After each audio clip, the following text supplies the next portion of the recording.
क्या दिक्कत है इनको? 26/11 के बाद क्यों नहीं मारा? जब हमारी सेना के मुंडे कहा हम तैयार है मारने के लिए। 163 भारतीयों को मार दिया गया था मुंबई के हमलों में, तब इन्होंने कुछ नहीं किया पाकिस्तान को। तब क्या बात कर रहे हैं? आतंकवादी मार दिए, अरे कुछ नहीं किया आपने। आप सबको इनकी आदत है, आतंक पोषित करने की आदत रही है कांग्रेस पार्टी की। 2010 में आप ये बताइए, सद्भावना के तहत 79 आतंकवादियों को यही मनमोहन सिंह, सोनिया गांधी की सरकार ने रिहा किया था। सच है कि नहीं है? क्यों रिहा किया? क्यों भेजा पाकिस्तान? कुछ भी नहीं, ऑन रिकॉर्ड बोलूंगा मैं। हमारा एक जवान 2010 में 79 टेररिस्ट को इन्होंने रिलीज किया। क्यों रिलीज किया? बॉर्डर के अंदर एक से एक कहावत। सुनते जाइए, मैं लगातार फैक्ट्स बोल रहा हूं। मैं तो कह रहा हूं आपकी जनता से चेक कीजिए ना। मनमोहन सिंह ने प्रधानमंत्री रहते हुए सोनिया गांधी के एडवाइस पे, नेशनल एडवाइजरी काउंसिल के एडवाइस पे सद्भावना के तहत 79 टेररिस्ट को रिलीज किया। क्यों? दिखाओ, देखिए, गूगल कीजिए, गूगल कीजिए, सबको पूरी जनता भी गूगल करिए चैनल के माध्यम से।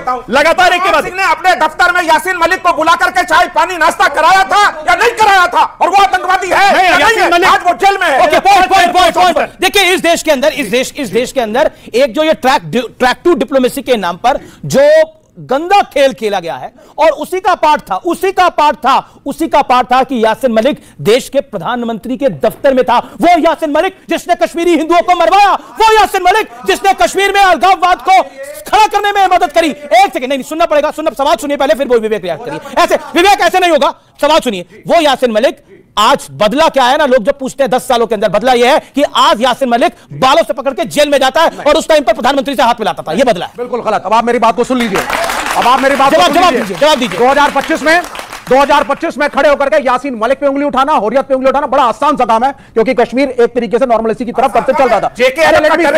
मकबूल भट्ट उसका लंदन के इन्वेस्टर को कत्ल किया क्योंकि मकबूल भट्ट जेल में था, उसी ऑर्गेनाइजेशन का मेंबर। आसान बात बोल रहा हूं, अब मैं बोलना पड़ेगा।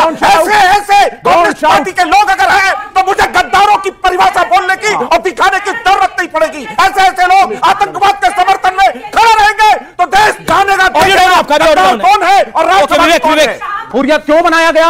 हुर्रियत को नॉर्मलाइज करने के लिए कश्मीर को बनाया गया। पंजाब में एक समय में आतंकवाद था, नॉर्मलाइज करने के लिए बहुत से युवाओं से वापस लिया गया, नौकरियां दी गई, बोला गया वापस मेन स्ट्रीम में आओ, आतंकवाद छोड़ो। हुर्रियत को जाकर के कांग्रेस ने क्रिएट किया, आतंकवाद छोड़िए, वापस मेन स्ट्रीम में आइए। और यासीन मलिक इसी के अंतर्गत वापस आया, बोला कि हम फैसिलिटीज देंगे, लेकिन आप एक्नॉलेज करिए कि कश्मीर भारत का पार्ट है और आप डिस्टर्बेंसेस नहीं करेंगे। और यह वादा लिया गया, it was a diplomatic move. इसको आप देशद्रोह कह रहे हैं खड़े होकर के। बड़ा आसान है 2025 में सबसे पहले मिश्रा के हीरो बनना और कहना कि यासीन मलिक दिस हाईजैकर को वापस बुला कर शरण देनी शबीर शाह को बुलाना, बात करके भारत का हिस्सा। इस पर कोई अपनी बात रखना चाहते तो रखे। ओके, क्या देखो, ये डिप्लोमेटिक मूव नहीं है, ये सेना के मोरल डाउन करने वाली बात है। ये सेना के मोरल डाउन करने वाली। आप कुछ कहना चाहते हैं? आपको लगता है आतंकियों को बुलाना चाहिए प्रधानमंत्री कार्यालय में? नहीं बुलाना चाहिए। और मैं ये कहना चाहूंगा कि जितने भी यहाँ प्रवक्ता खड़े हैं सामने, सम्मानित हैं, हम आपको देखने और सुनने के लिए आते हैं यहाँ सारे जितने भी लोग हैं, तो हम उम्मीद ये करते हैं कि आप ऐसे ना भिड़े जैसे हम रोल मचाने लगे।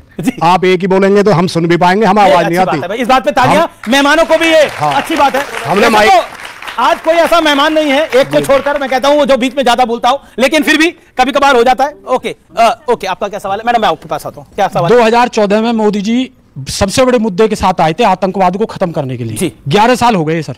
मैं भाजपा के प्रवक्ता से पूछना चाहता हूं कि सर्जिकल स्ट्राइक हो या एयर स्ट्राइक हो, उससे काम चलने वाला नहीं है। यह बता के जाए जनता को कि समूल नाश, आतंकवाद को खत्म करने के लिए पाकिस्तान का समूल नाश होगा या नहीं होगा। देखिए, एक पब्लिक परसेप्शन यह है कि आप लोग बार बार बात करते हैं कि आतंकवाद को समाप्ति की ओर बढ़ेगा, लेकिन फिर भी आतंकवाद फन उठा लेता है। लेकिन क्या आपको लगता है वक्त आ गया है, जैसे सर ने बोला, वक्त आ गया है, समय आ गया है कि अब कुछ होना चाहिए? क्योंकि गृह मंत्री ने भी इसी तरह के इंडिकेशन दिए हैं। देखिए, हम सिंपल कहते हैं, हमारा यह संकल्प है पिछले 10 से 11 वर्षों से कि आतंकवाद के खिलाफ हम अपनी लड़ाई बहुत और मजबूत करेंगे, करते ही जा रहे हैं। यहां तक रही पाकिस्तान की बात, तो पाकिस्तान को सिर्फ मिलिटरीली नहीं, पाकिस्तान को इकोनॉमिकली, पाकिस्तान को समुद्र के रास्ते, पाकिस्तान को कूटनीति के रास्ते, हर तरह से अलग थलग करने की कोशिश की जा रही है। यकीन मानिए, अगर सब कुछ ठीक रहा ना तो महीने भर में टुकड़े नहीं, टुकड़े टुकड़े हो जाएंगे पाकिस्तान के। आप लोग कह रहे हैं कि हम मोदी जी के साथ हैं, आप आगे बढ़िए, हम आपके साथ हैं। आप अपने एक्शंस में भी तो दिखाइए, या ये पोस्टर को रिलीज करके या उनकी आलोचना करके आप उनके साथ हैं। देखिए, कांग्रेस डॉली जी से सवाल है। विवेक एक आपको बोलिएगा, जब आपका मौका है तो बोलिएगा। डॉली जी, एक बार बताइए, आप राहुल गांधी जी ने एक अच्छा जेस्चर दिखाया, उन्होंने बोला कि हम प्रधानमंत्री मोदी और करंट रिजीम के साथ है जो वो निर्णय करेंगे, लेकिन अब उन्हीं की पार्टी ने पोस्टर भी निकाल दिया, जो कमाया वो धो भी दिया। ये क्यों आपको लगता है? ये पोस्टर आपको लगता है गलती से मिस्टेक हो गया या एक बड़ा ब्लंडर हो गया, क्योंकि डिलीट भी करना पड़ा? देखिए, इसको लेकर कांग्रेस का नैरेटिव खराब है। लाइए गायब एक पिक्चर थी, आपको भी याद होगा सबको। हमने कहा आतंकवादी हमले के बाद प्रधानमंत्री गायब, प्रधानमंत्री गायब, यही कहा था। देखिए अगर सब कुछ सही था, आपने बोला ये गायब फिल्म से, यही बोला ना व्यूअर्स कि गायब फिल्म से इंस्पायर्ड पोस्टर था, तो फिर ये गायब फिल्म से इंस्पायर्ड पोस्टर खुद गायब क्यों हो गया? डिलीट क्यों करना पड़ा? डिलीट क्यों करना पड़ा? जी सुनिए मेरी बात, सीधी और साफ बात है, देश के लोग गए हैं, उनकी शहीदी हुई है, हमारे तो नेता उनके घर जाकर बात भी करके आए, पहलगांव में मिलकर भी आए। अगर प्रधानमंत्री रैली करने जाते हैं ये उनका विवेक है, हमारा विवेक था कि हमारे नेता पहलगांव गए, उनका दुख बांटा, कानपुर गए, उस परिवार से मिले, और हमारे नेता ने कहा भी डिलीट क्यों करा? ये डिलीट क्यों करा? उनको शहीद का दर्जा मैडम डिलीट क्यों करा? हम कह रहे हैं, हम हम्बली सवाल पूछ रहे हैं, डिलीट क्यों करा? लेकिन एक बात डिलीट क्यों करा? रैली में जाने का समय है लेकिन पहलगांव जाने का समय। अच्छा डिलीट क्यों करा? वोट मांगने का समय है, मिलने का समय नहीं है। जवाब नहीं मिलेगा।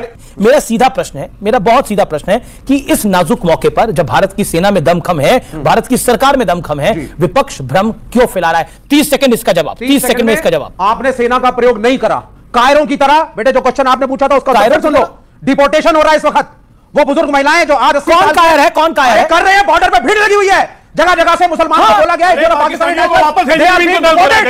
पीपल। और सुनिए बेसिकली ये बता रहे हैं कि पिछले 40 साल से कितने नासूर पाले हुए हैं इस देश के। एक सेकंड सुनना पड़ेगा, सुनना पड़ेगा, आपने भारत के मुंह में हाथ डाला, जवाब सुनना पड़ेगा, नहीं सुनना पड़ेगा आपको। नहीं अब ऑडियो डाउन है आपका, ऑडियो डाउन है। आपने बोला कैसे बाहर कर सकते हो? एक बात बताइए, कोई इलीगली यहां पर रह रहा है, 20 साल से रह रहा है, 40 साल से रह रहा है, 50 साल से रह रहा है, उसका क्या हक है यहां रहने का? और आपने बोला 10 साल से क्या किया? एक सेकंड मेरा प्रश्न